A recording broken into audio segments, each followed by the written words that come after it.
সেটা ছিল এক জনশূন্য রাত। রাইস্টার আর জ্ঞান ভাই সিনেমা দেখে বাইকে করে বাসায় ফিরছিলেন। ঠিক তখনই হঠাৎ করে প্রবল বৃষ্টি শুরু হলো। জ্ঞান ভাই ঘাবড়ে গিয়ে বলল, আরে রাইস্টার, কিছুই দেখতে পারতেছি না ভাই। ঠিক তখনই উল্টো দিক থেকে একটা ট্রাক সোজাসুজি তাদের দিকে আসতে থাকে। জ্ঞান ভাই ভয়ে বাইক ঘুরিয়ে দেয় এবং দুজনেই একটি পুরনো হাবলির গেটের ভিতরে ঢুকে পড়ে। রাইস্টার স্বস্তির নিঃশ্বাস ফেলে বলল, ভাই অল্পের জন্য বেঁচে গেলাম, বৃষ্টি খুব জোরে হচ্ছে, চল কিছুক্ষণ এখানেই থাকি। তারপর দুজনেই হাবিলের ভিতরে যায়, কিন্তু ভিতরে ছিল এক অদ্ভুত নীরবতা। রাইস্টার এদিক ওদিক তাকিয়ে বলল, ভাই আমার খুব জোরে পেয়েছে, তুই দাঁড়া, আমি এখনই আসতেছি। তারপর সে হালকা হতে যাওয়ার জন্য এগোতে শুরু করে, কিন্তু যেই সে একটু সামনে এগোলো তখনই সে থেমে গেল, কারণ কোথাও থেকে একটা হালকা কান্নার আওয়াজ ভেসে আসতেছিল। তার এখন ভয় লাগতে শুরু করছিল, কিন্তু তবুও সে ধীরে ধীরে সেই শব্দের দিকে এগিয়ে গেল। হাঁটতে হাঁটতে সে একটি পুরনো ঘরের সামনে গিয়ে দাঁড়ালো এবং ভিতরে যা দেখলো তাতে তার জ্ঞান উড়ে গেল। আর এইদিকে বৃষ্টি থেমে গিয়েছিল। জ্ঞান ভাই চিৎকার করে বলল, ওরে রাইস্টার, বৃষ্টি থেমে গেছে, চল বের হই। তারপর দুজনে বাড়ির দিকে বেরিয়ে পড়লো, কিন্তু জ্ঞানের কিছু একটা অদ্ভুত লাগছিল।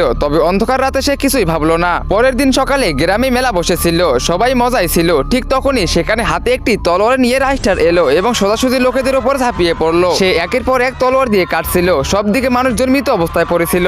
এদিকে জ্ঞান ভাই খবরে দেখছিল রাইস্টার গ্রামে হামলা করেছে। দেখে সে চমকে উঠলো এবং সে সঙ্গে সঙ্গে বাইক নিয়ে সেই ধ্বংসশীলার জায়গায় পৌঁছালো। সেখানকার দৃশ্য দেখে তার আত্মা কেঁপে উঠলো। রাইস্টার লোকজনকে বন্দি করে রেখেছিল এবং লোকজন চিৎকার করতেছিল। জ্ঞান ভাই বলল, ও রাইস্টার, তুমি কি পাগল হয়ে গেছো? এসব কি করতেছো? ঠিক তখনই সেই রাইস্টার তার আসল রূপে এলো, একটি কালো রাইস্টার, এবং বলল, তোর বন্ধু এখন শেষ হয়ে গেছে, এবার এই দুনিয়ায় শ্যাডো রোলের রাজত্ব চলবে।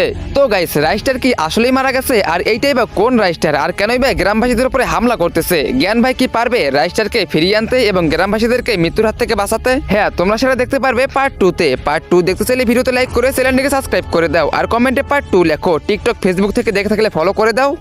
আর গাইস, ফ্রি ফায়ার টুর্নামেন্ট খেলে ইনকাম করতে চাইলে এখনই ক্রোমে গিয়ে সার্চ করো ফাইট জোন 2.0। আর বিস্তারিত জানতে নিচে একটা আইডি মেনশন করছি, তার পিন করা ভিডিওটা দেখে আসো।